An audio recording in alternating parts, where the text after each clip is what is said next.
Good evening, everyone. I'm Gigi Dopico. I'm interim provost of NYU, and I am delighted to be here today to welcome Terry Gerstein officially to NYU Wagner and to the NYU community, and to kick off the NYU Wagner Labor Initiative. The Labor Initiative explores, advocates for, and accelerates the often untapped potential of government in safeguarding and advancing workers' rights. That work feels more important and urgent than ever. So I feel especially fortunate to be able to welcome the initiative and its remarkable founder and leader, Terry Gerstein, to NYU. Terry.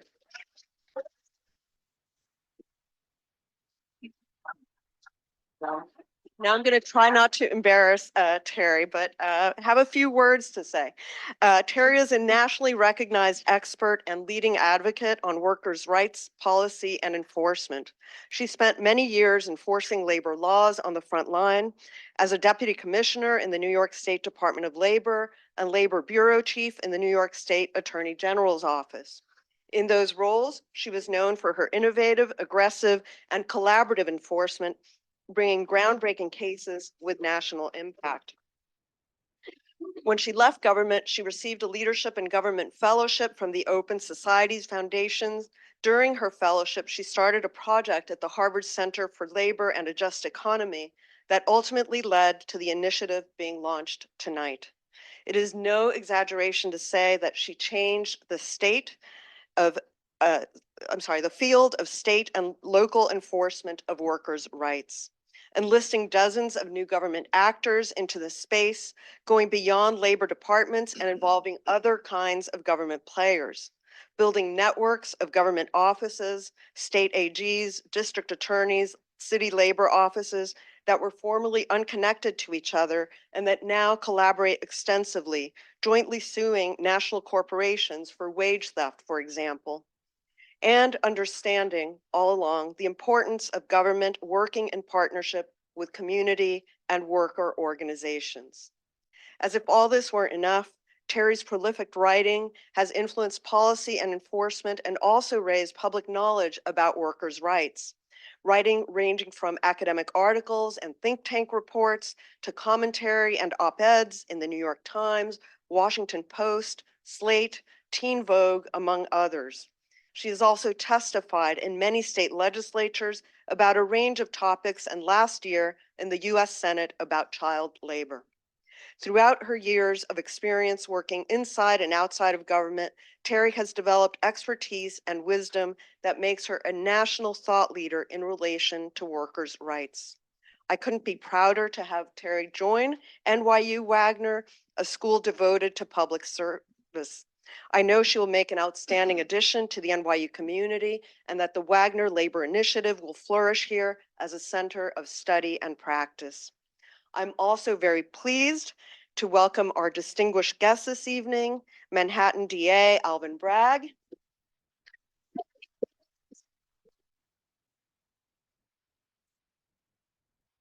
our city's comptroller, Brad Lander, and Minnesota Attorney General Keith Ellison. Thanks to all of you for being here, for engaging in this important conversation, and a big thanks to everyone who planned this event and made it possible. I'm looking forward to hearing about the fruit of this wonderful dialogue tonight and to seeing everything that the Wagner Labor Initiative will accomplish. Welcome, and on to you, Terry. Thank you.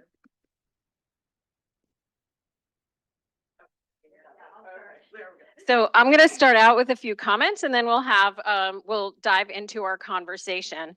So this is the first event for the NYU Wagner Labor Initiative, and I'm so excited to be here with all of you tonight. So many friends and former colleagues and allies and future friends and future colleagues and future allies. I'm thrilled to be bringing this work to Wagner, which is a home for thinking about government and how it can really serve the people. I think all of you know why we need more government involvement in relation to workers' rights. We have very high rates of violations, including wage theft and workplace hazards. frequent retaliation when workers exercise their rights, low union density because of outdated labor laws, a massive disparity between employers and workers, disparity in power, and inadequate funding for enforcement. So that's the context. But let's talk about some of the positive things. The goal of this labor initiative is to catalyze and support government action to advance and protect workers' rights. It's about helping government work better for workers in various ways. One aspect of the work, as Acting Provost Dopico mentioned, is getting more government officials involved in this space and providing support for government officials and government offices that are already doing the work. So for example, we have active working groups of state attorneys general, of DAs and criminal prosecutors, and of city labor offices that are newly taking on workers' rights. We also provide thought leadership, technical assistance, strategic advice, and concrete ideas for action on workers' rights through think tank reports, articles, webinars, and more. And this also obviously gives worker advocates ideas too. We also serve as a connector between worker organizations and government offices. The Labor Initiative also provides expertise on a range of workplace policy issues like child labor, misclassification of workers, and as well as enforcement of wage theft. And we provide increased public awareness of all of these issues through writing in various kinds of fora, through helping brief the media, and also holding events like this one, and many, many more to come, which I hope all of you will join. I want to highlight, before we get started in the conversation, I want to highlight 3 key aspects of my thinking about this work. One is that government really needs to do this work in collaboration with worker organizations, with unions, with worker centers, with advocacy groups. I'm sure all of us would agree that corporations and people with money have far too much influence in politics and government. Different and better vision involves government working in partnership with community, serving the people's interests. Second, I think there's a critical role for state and local government in particular. A lot of the innovation over the past 10, 15 years in relation to workers' rights has been at the state and local level. Justice Brandeis had a concept that states and localities could, well, he talked about states, I add localities, can act as laboratories of experimentation, implementing pilots. And I think that that's really a role that states and localities have played. And a key part of my vision is to help build a really robust and resilient network of state and local government actors and offices that will protect workers' rights and that are focused on workers' rights. This network can be the cutting edge during times when the federal administration is friendly to workers and worker issues, and can be a really critical hedge at times when the federal government is more hostile to worker issues. The third point is that frames how I think about this work is just that there is so much untapped potential within government to stand up for workers and play a part in improving working conditions. 10 years ago, virtually no DAs were involved in prosecuting wage theft. It just was not a thing that was typically done.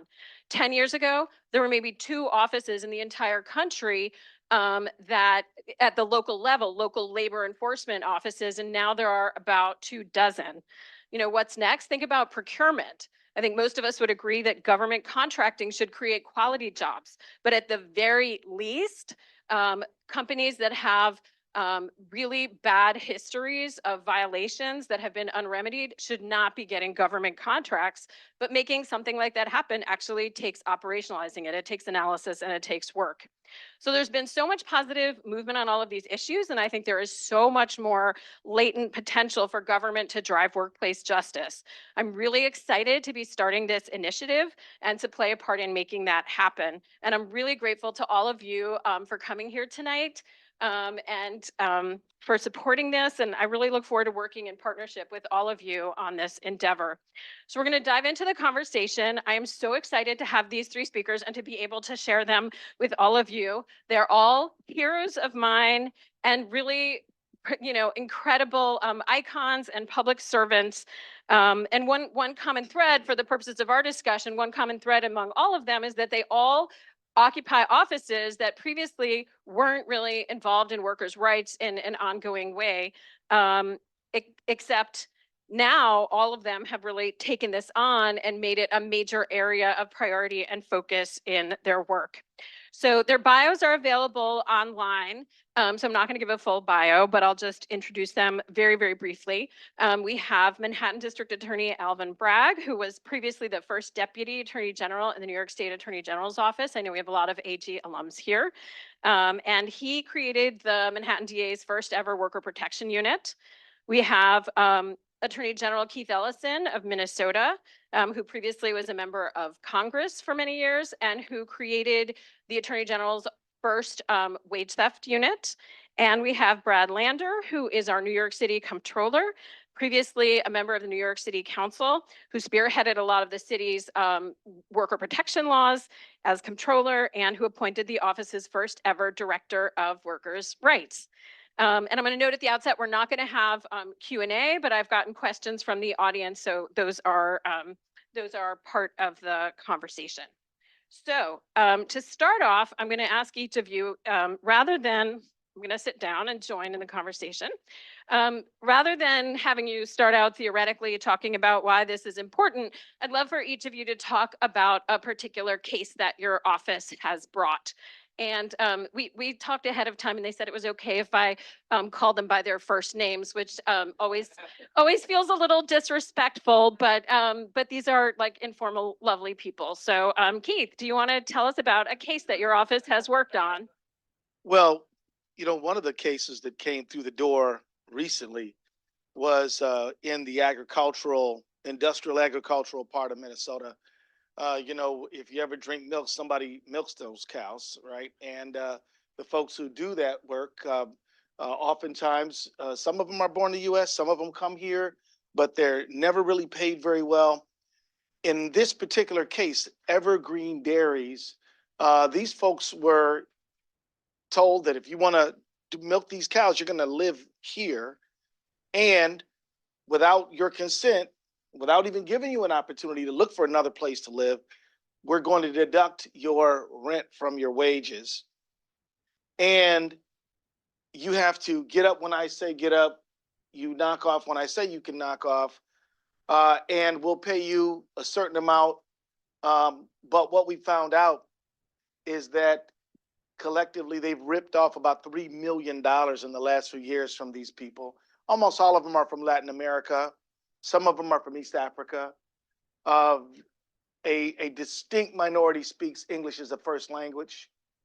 And one of them recently, who was brave enough to come forward and talk to us, said, look, I was sick, through an interpreter. He said, I was sick. I really couldn't go. I knew I shouldn't have been on the floor that day. But when I sent word that I wasn't going to be able to work today, the owner came in and grabbed me by my shirt and pulled me up out of the bed and said, you're either going to get on that floor in 10 minutes or you can get all of your stuff and get out of here and you're fired. And this person had a spouse and a couple of children there. So this is the kind of case that we recently bought. We brought several others, but that one really gets me because it shows that, yeah, wage theft, absolutely it's happening, but it's not only happening in the form of wage theft, it's also in landlord-tenant abuses. There's even a lot of antitrust problems associated with this, but that's one case that we're working on right now. Thank you. And the press release related to that case has photographs of the housing that the workers were in, and it's really pretty striking. Well, very substandard housing. It gets pretty cold in Minnesota, maybe colder than anywhere in the United States, other than Alaska. And you know, the walls are thin. In the summertime, there's no air conditioning because it does get hot, and people are mistreated and abused on the regular. And so, yeah, we put those the pictures in there because we're not only trying to win this case, we're trying to create a political environment where this is not tolerated and more people will come forward and tell us this has happened to us. And so we can use not just lawsuit to enforce the law, but actually public opinion as well. And one last quick question about this. How did the case come to your office's attention? Often there are a lot of obstacles for workers that are that isolated and that vulnerable to be able to reach government. How did the case come to your office? Well, so Terry helped set up our wage theft unit a few years ago. And in the beginning, we had good lawyers, we had good strategy, we had a good setup. But, a lot of the people who are worried about their immigration status and other things were nervous about coming forward. We were able to build up enough trust over the last few years. And so our relationship with some union members uh, allowed the people who were being exploited this way to tell them. We had enough language proficiency so that the word got back and it ripened into a case. But it started with relationships, which, Terry, is why y'all being here is such a good sign, because you all are going to carry what you learned today back to your community, share it, and there might be somebody who really needs your help. And I hope that you will know where to go and how to get them some help. Yeah. Alvin, how about you? Can you tell us about a case that your office has worked on? Sure. So first, I have to say, when Terry gives those numbers of DA's offices and AG's offices and AG Ellison and we are beneficiaries. She helped us get our shop set up. But I think 100% of those Right. numbers Terry helped set up. So when you say it happened, it didn't just happen, right? You made it happen. And in my office, I would say the sort of classic paradigm case, like one that we did recently comes to mind. It's a prevailing wage case. So, prevailing wage government contract, and lots of sort of record creeping. And so you have sort of false filings, saying that they were paying wages that they weren't, bribery to, an inspector, and obviously underpayment to the workers. So we do a fair amount of that. And I think those cases get a lot of attention because they're big numbers. What Terry has encouraged us to do and what we've done, and I'll mention two of them, is like smaller dollar cases, where I know traditionally just really haven't been the subject of criminal enforcement. Prevailing wage, I think, is a fair amount. Maybe not 15 years ago, but now there's a fair amount in that space. So we have a case of a worker, a day laborer who wasn't paid his wage, summoned the courage to go and say, I've done the work over a bunch of days. The amount owed was $7,000. And he went to sort of, say, hey, I worked, where's my money? And the employer assaulted him and told him to go back to his country, and said if he asked again, he was going to call ICE. And so, it's the kind of case that traditionally would not have been done criminally and probably would never got into our attention, but because of relationships, we learned about it. And you think about it, it just has the power asymmetry that's in the other cases. It has a physical threat here, which is obviously, assaults are something that we do every day, and has obviously, just conduct that is offensive. And so we are doing more like that. I'll just mention another one like that, because I think those cases don't get, we do prevailing wage, we do get a press release. There's some talk about it, $1.7 million, money going back to the workers. But these smaller cases, I think, are so important, and we're starting to do more of them. We have another one a worker who was doing construction work, was locked in his workspace, unable to leave, working through lunch, but literally physically unable to leave, and was then, able to extricate himself by sort of kind of figuring out a way to burrow out, and then went to, say, like, where's my money? Was told, well, we're not going to pay you. What are you going to do? Sue me? And so I just think there's a rich irony in that one, because he said, I've got better lawyers than you will, and we haven't tried the case yet, but I think we're going to be just fine. Sure. So, and I think there's so many of these cases that could be done, and so part of it, and part of the reason I love seeing everyone here is to be talking about it, and we can't do them all. It's just there's just too many, but to get the attention to the deterrence so that person, and I think this the sort of really the strength of a criminal prosecution. A lot of these folks price in paying the money back, but they do not price in the effect of a criminal prosecution. That's something that really resonates with me. And I have for years said, whenever I'm in a room full of like PhD students, that someone needs to do a study on the deterrent impact of criminal prosecution of wage theft, because I do think it is considerable. And there have been studies about the deterrent impact of criminal prosecution of tax fraud, finding that it does actually deter violations. And so I would think wage theft would be similar, but I do think that employers, as you noted, I think they sort of interpret it very differently. And Brad, how about you? Tell us about a case that you've worked on and that your office has worked on. Well, first, Terry, let me say congratulations. This is an exciting center. What a great panel. I'm honored to be on it, and such a powerful room. And I really take what you said about partnering with labor and work organizations. I think it's real significant that we have Rich Morocco, president of Hotel Trades Council, and Manny Pastorich from SEIU 32BJ, two of the most powerful labor organizations in the city, and both of whom not only have built something powerful for their workers, but see it as part of broader work to build power for all workers. So this is exciting. I'm going to talk about a case that was actually in the paper this morning. Maybe you saw it in AM New York. Terry mentioned procurement, which like not everyone is like, oh, procurement is exciting. But in the controller's office, that's how government contracts for, buys the goods and services, which are, about a fifth of what New York City government does. So people focus more in some cases on public sector employment, our teachers and firefighters and everybody else. But a lot of what we do through contracts. And thanks to fights to win good prevailing wage laws, we say we're going to make sure when government money is going in many cases to build a building or procure those services, we're not going to let it be used to sweat the workers who do so. And so we have the job in the controller's office of enforcing the prevailing wage laws to make sure that workers aren't cheated out of the wages that they're owned. Or that they've earned. That work is done in our Bureau of Labor Law, which is led by Claudia Enriquez, our Director of Workers' Rights, which are since the beginning of the terms over the last 2 years, they've returned about $5 million that was stolen from workers on construction and cleaning and other kinds of public works projects. The one in the paper today, though, during the pandemic, you might remember at the beginning, that there was a lot of anxiety about kind of sanitizing all the surfaces that people were working in or coming into contact with.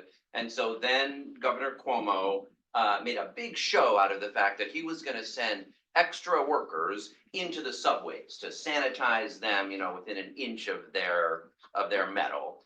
And he did that with the gall to pay the contracted workers, no health insurance, no prevailing wages. Like they were basically earning just a little bit above minimum wage while being sent out into what we all understood was like a dangerous pandemic where they quite likely contracted an illness we did not know that much about. And so the controller's office, this was before I was there, the prior controller picked right up on it, got started with the investigation and the case. But the MTA today is making the case that they're not subject to the prevailing wage law in this case. This is really rich too. It's like, it's clear in the law that subway stations count as buildings for building service work. So if they're cleaning the stations, okay, that's prevailing wage. And of course, when you're cleaning the trains, they are sitting in the stations. But they have the gall to suggest that because they're subway cars, they're in the cars and not in the stations, and therefore are not subject to the prevailing wage law.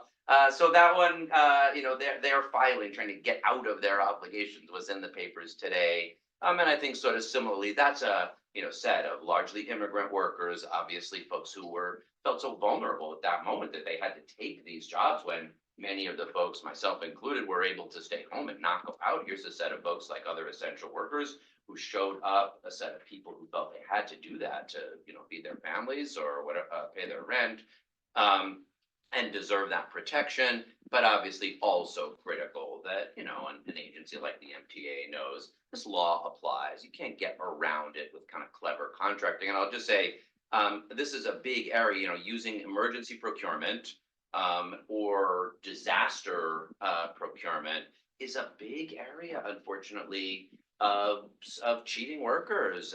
You've got a largely immigrant workforce.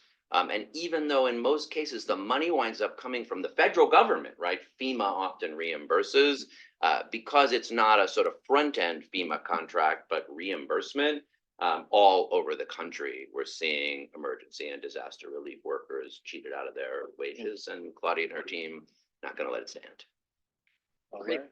Thank you. And I think one of the common themes that came out of all of your comments is the way that worker exploitation is often coupled with other kinds of issues and other kinds of violation, whether it's violence or workplace safety and health, poor housing. It's kind of, in a way, a canary in a coal mine, or like a red flag for other kinds of wrongdoing.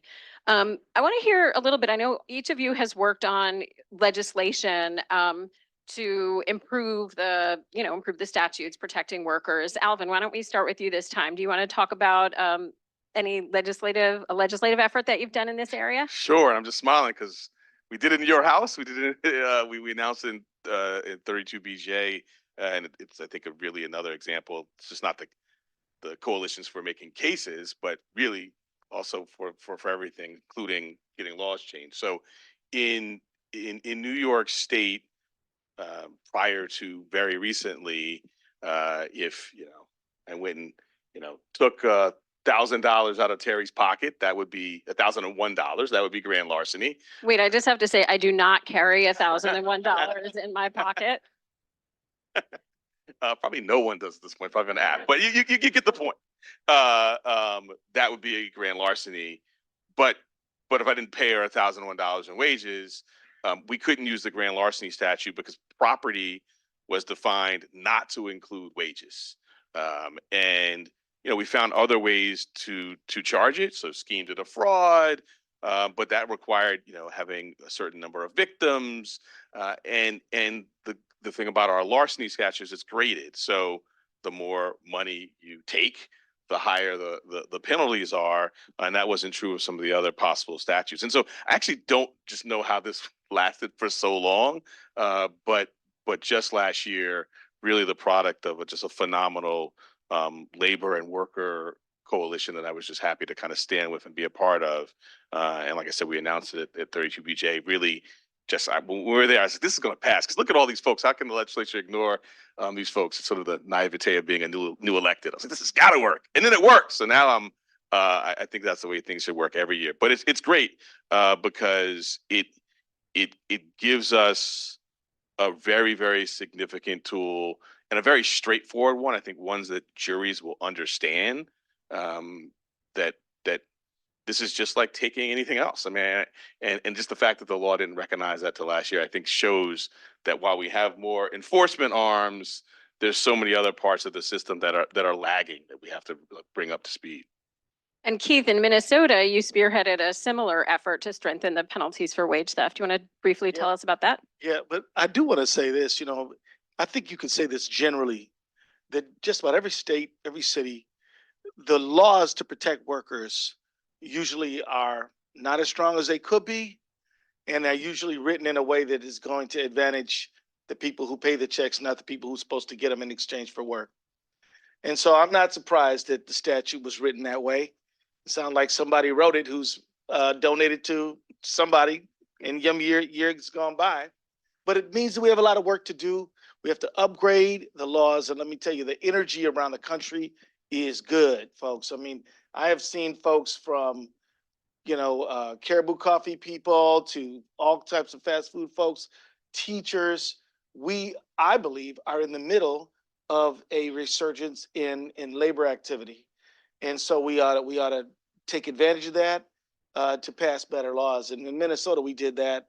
We passed a major increase in criminal penalties, civil fines.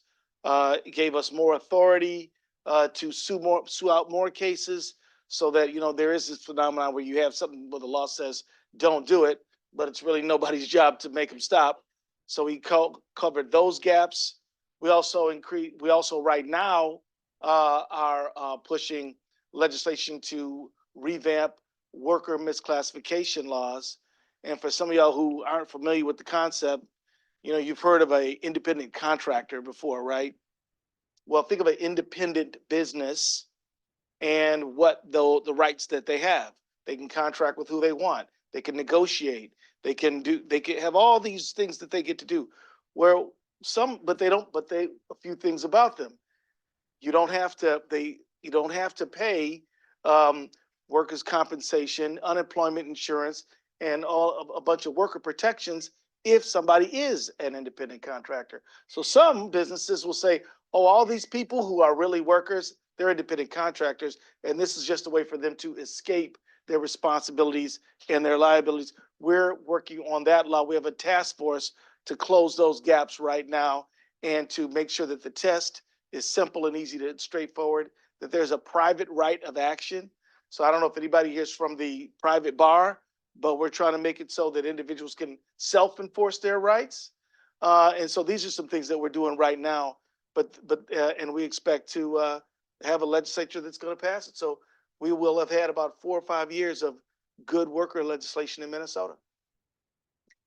And Brad, I don't even know where to start because you did so much in the city council legislatively, and now as comptroller, you're also working on the legislative front. So maybe if you could pick I know you love all of your children, but if you could pick one law or one legislative effort that, most exemplifies the work or just that you like best. Thank you. Well, first I have to flag there's people in the room who were big partners in the dozen years I spent in the city council strengthening those laws. Paul San from NELP. We did a lot of that work actually with both BJ and Hotel Trades and Carrie Gleason, who was at the Center for Popular Democracy. So amazing partners in that work. I don't know if this is working, but can you hear me okay? All right, good. For the recording. Yeah, okay. And if anyone has. Okay, thank you. So yeah, the first stuff we did there was the paid sick days laws, and then the Fair Work Week to prevent abusive scheduling for fast food and retail workers. One of probably my favorite, I just had to pick one because I think eventually we're going to get this in the whole country, was to end at will employment for fast food workers and make it so they can only be fired for a just cause, a good cause. That's how it is in most European countries, and someday will be that way in the United States, and it'll happen because cities and states gradually did it. The ones that were the most recent, though, which is what I'll talk about for just a minute, build on what Keith was talking about, independent contractors and in particular gig workers, because at the low, the kind of, if you're a graphic designer or a, software designer, you can command a decent wage for your independent contracting. But if you're a for-hire driver or a deliverista, that's just an invitation to exploitation. And so it was the case in New York City, as it is many other places, that those folks were paid well below the minimum wage after you factored in all the expenses you have in those jobs. And thanks, first and foremost, to their organizing. Like in these cases, it was Uber and Lyft drivers and deliveristas who built worker organizations who got some support from BJ and other labor unions. And then we figured out at the council level that we were able to essentially legislate a minimum rate of pay. We can't at the council do minimum wage legislation because we're preempted by state law, but it's the absence of state law providing any clarity or protections that essentially gave us the room at the local level to pass a law first creating a minimum wage rate of pay for hire drivers, for Uber and Lyft drivers through the Taxi and Limousine Commission. And then during the pandemic, as again, this set of quote unquote essential workers delivering all of us our food, and we're out there clapping every night, but are being paid sub-minimum wages with no health care, no benefits, no sick days. And we were able to pass a law giving them also a minimum rate of pay. And of course, Uber and DoorDash and Seamless sued, dragging when that law was supposed to be implemented 2 years later than it really should have been. But we just recently, last month or the month before, the courts upheld that law. And in the first few weeks, despite this just horrible efforts by the apps to tell people not to tip their workers now that they were getting paid enough, Workers' Justice Project and Los Deliveristas Unidos had workers report in on what they're getting, and right away they're making really hundreds of dollars more a week because of that law we passed together. That's great.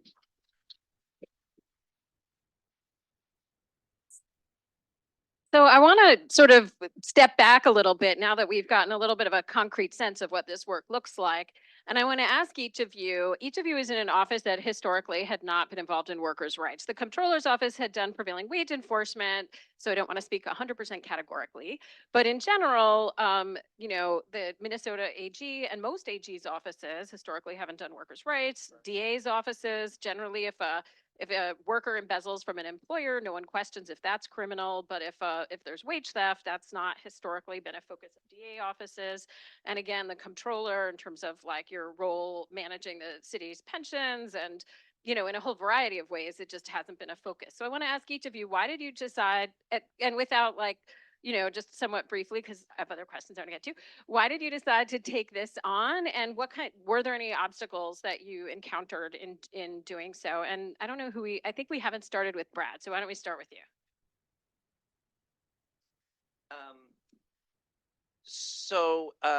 In my role in the council, I have to say one of the most inspiring things was this dynamite national network called Local Progress of local elected officials around the country. And again, this is another area of partnership because support from the Open Society Foundation that Elizabeth Guernsey provided, and from the Ford Foundation, where Josh Wallach is now leading that work.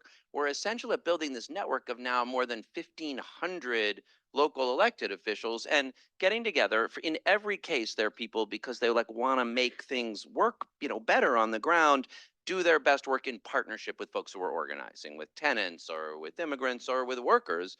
And it became a network in which people would sort of swap stories about, that's how really the paid sick days work got started. They'd done it in Connecticut. And we're like, oh, New York's bigger than Connecticut. We got to do it here. And then the folks in Seattle are like, well, you only gave your folks 5 paid sick days. We think they ought to have 9. And then the folks in Minneapolis were like, what you really all need is an Office of Labor Standards to make sure you could actually enforce all these new rules that you're setting up. And they're just developed this really robust community of people almost competing to see who could do better at sort of supporting and lifting up workers. How about you taking on workers' rights in the AG's office where it had not ever been an area of focus for affirmative enforcement? Yeah, so, Terry, I used to be in Congress for 12 years. I really had a great time serving with many of the New York delegation, Hakeem Jeffries, good friend, Yvette Clark, Jerry Nadler, all those guys. Really love them, miss them. But I don't miss Congress. But but I will say that I used to be the chair of the Progressive Caucus, and we came to the conclusion that in maybe 1979, the boss got 20 times more than the average worker. Today, no boss would go for that deal because they're all getting 300, 400 times more than the average worker. It is outrageous. Our country's supposed to be the land of opportunity. We now live in the land of economic stagnation because money is literally being hoarded at the top and not distributed to all the people who make and create goods and services. One of the main ways they've done that is gotten control of the law, the courts and the legislature, and written the laws in a way that helps them and conspires against everybody else. So one of the reasons why I left Congress, and I didn't lose an election and I didn't get redistricted, I just was done with it, is because you could write all the great laws you want, you got to have somebody to enforce them. And I met a lady and she said, look, I can't afford to live. I can't afford my life. And when I heard her say, I cannot afford my life, that became my campaign slogan. I'm running to help people afford their lives. And so we say that to our staff every single day. And how can you talk about affording your life if you're not dealing with wages? That's the first thing. Housing might be the second. But we've got to make sure people get the money that they earn and have a clean, safe place to live. And now you can start talking about an economy that works for everybody, not just the very few. Thank you. How about you, Alvin? So I pick up right where the Attorney General left off.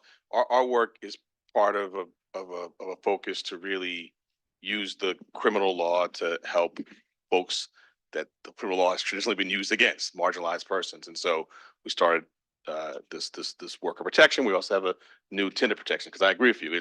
It's housing and work.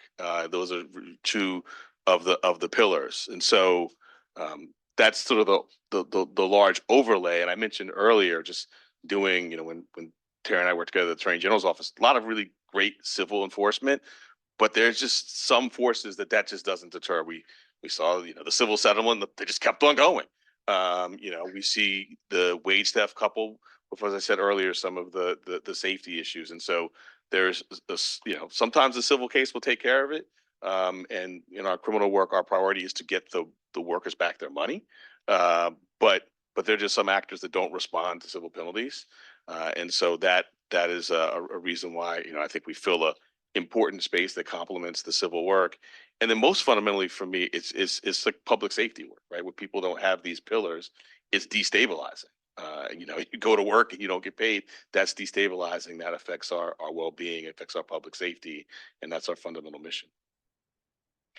So I have a question now that's from one of the audience members for you, Alvin, which is about criminal justice reform. And you're identified as a criminal justice reformer, and a lot of people focused on criminal justice reform are focusing on sort of shrinking the footprint of the criminal justice system. And so, how do you see expanding your office's activities to include worker exploitation cases as consistent with a criminal justice reform vision? Yeah, so I mean, in part what I said before, like how it's used, using it in ways that are empowering folks who've been marginalized and it's clearly criminal. People don't protest the work and say, "Oh, that's not a criminal action." No, all the cases I've described are sort of ones for which I think, the criminal law is warranted. Now we do approach the work as we do our broader work, right? Like, is incarceration required? As I said, we're sort of in many of the cases advancing getting the workers their wages back, which might mean a resolution that is quicker and doesn't involve incarceration, but still has the effect. Just attention getting up front. So we're still, operating with sort of in what I would say sort of our principles of what is advancing public safety. But with that said, we send a lot of people to prison warranted. And I'll steal it. Terry and I were on a panel last week together, and she used an example that I thought was so great. And you may have used it earlier today too, about the sort of someone embezzles. No one would ask, like, and we have a number of embezzlement cases, right? No one asks, like, oh, why are you doing those criminally? It's the exact same thing. How we do those cases, and our emphasis on due process and our emphasis on litigating those cases fairly, we do that across the board.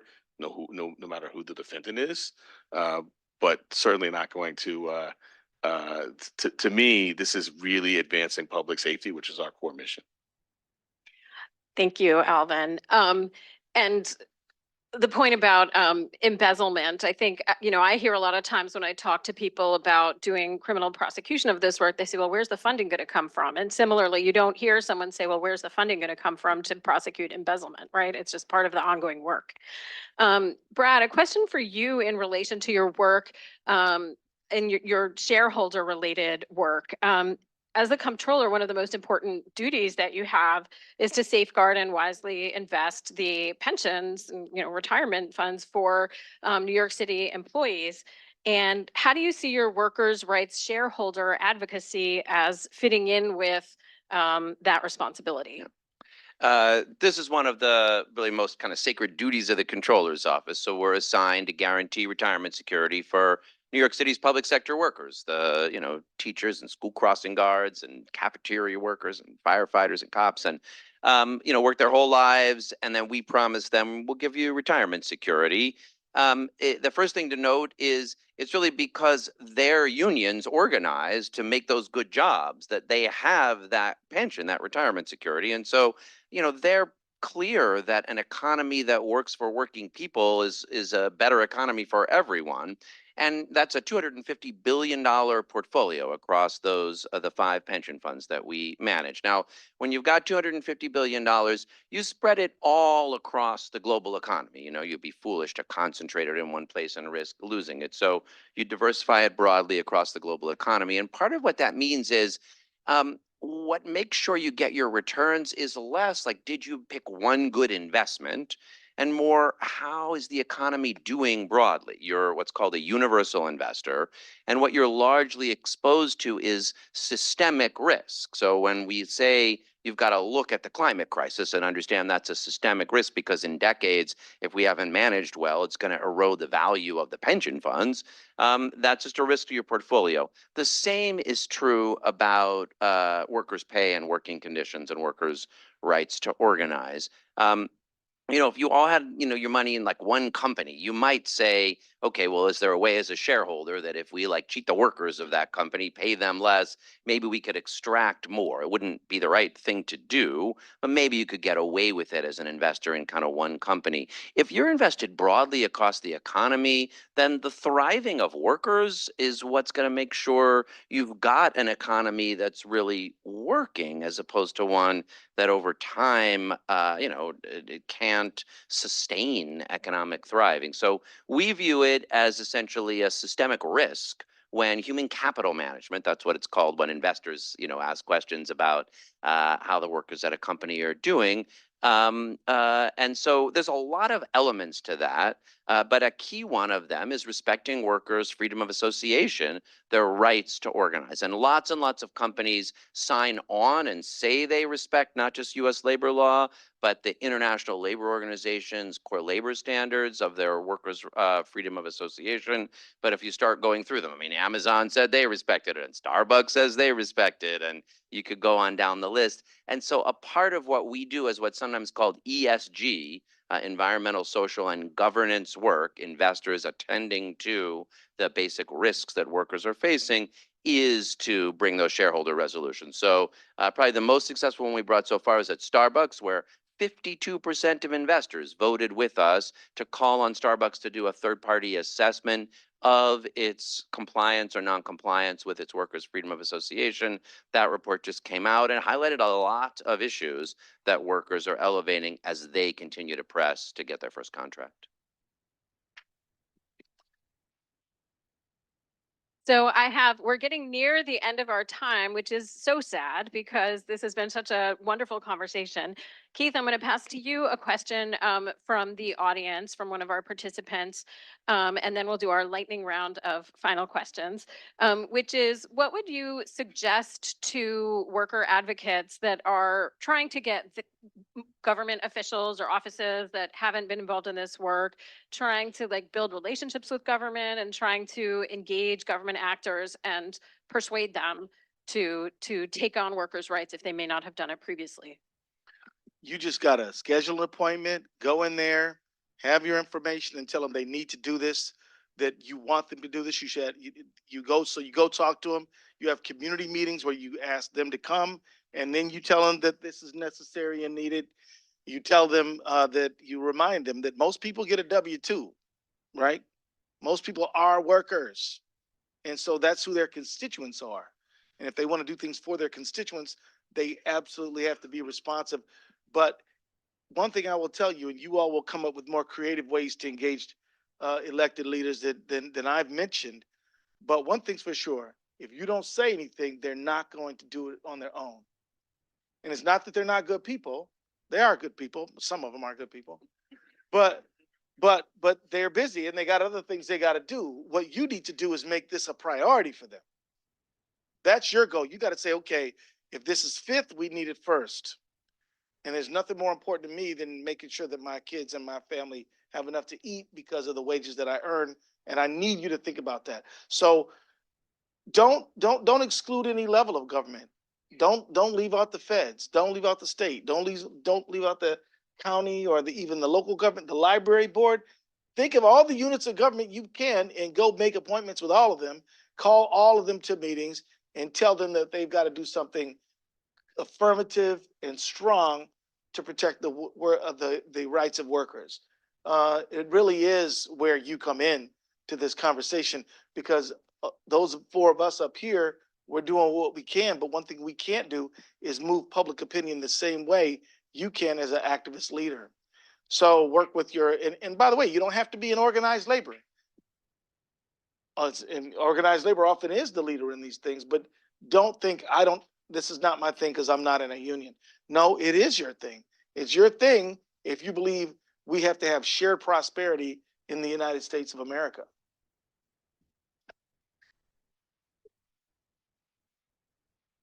So I have a final question for everyone, just super quick. What is something in the area of workers' rights that is, it's a kind of dark time in the country. It's kind of a lot of things that are not so happy happening. What is something in the space of workers' rights that is giving you hope right now? Oof, I mean, it really is all those workers who are out there organizing. I mean, what an exciting time it's been, for the workers who had the courage to strike at, UAW, a lot of that new organizing that folks are doing, whether that's at Starbucks or Amazon. I mean, and I think this maybe goes to what Keith was saying too. There's lots of ways, if folks are council members, tell them to go meet, with local progress. If they're treasurers, tell them to go meet with for the long term, but there's just nothing better than getting folks out on the line with workers. I mean, I kind of joke that I'm not going to let any other elected official in New York City be on more picket lines than me. But it's like when you're talking to workers who have the guts to organize, it's scary to do, but then they have some solidarity as a result of the fact that they've met other workers who have those guts.